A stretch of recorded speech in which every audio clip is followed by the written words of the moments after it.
Okay, my favorite step, sliding in the purlins. Once you get the purlins in your kit, they're all going to come shrink wrapped together in bundles of about 10. Don't open the shrink wrap until you get them up on top of the purlin holders. It'll save you a lot of fumbling around. So once you get those purlin holders up there, open up the bundles.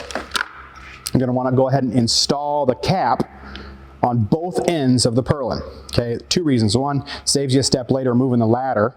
And 2, it makes those purlins slide in through the holes really easy, kind of acts as a guide. If you're going about this, you notice you drop one or one of these little metal clips comes off for any reason, don't try to put the metal clip back on. It never seems to hold very well. Just set that cap aside.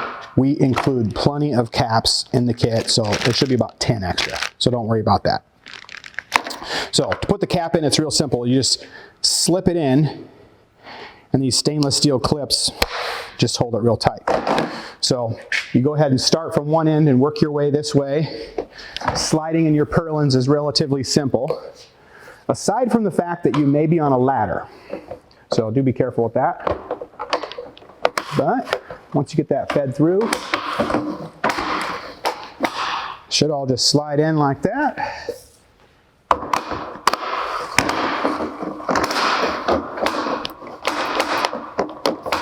Get that one in a second.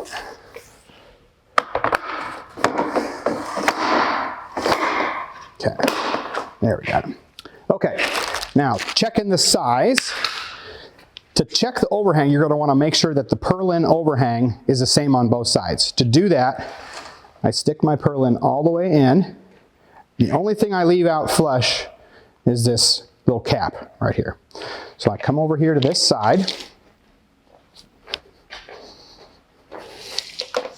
The measure should be right at 24 inches.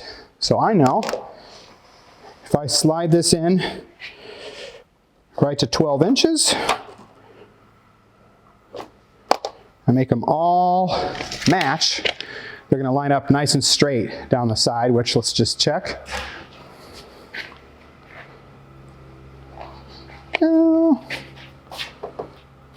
They do. Once that's done, you need to find your fastener bag called purlin holder to purlin. Get those out, put them in your pocket.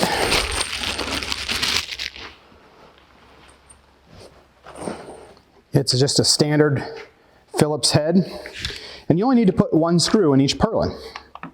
Because these purlin holders have routed holes through them, there's really nowhere else for it to go. So I just make sure that that goes right through the top of the purlin.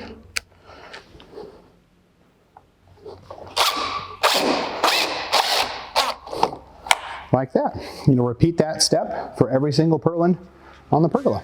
And you're all set, you're ready for caps and finishing.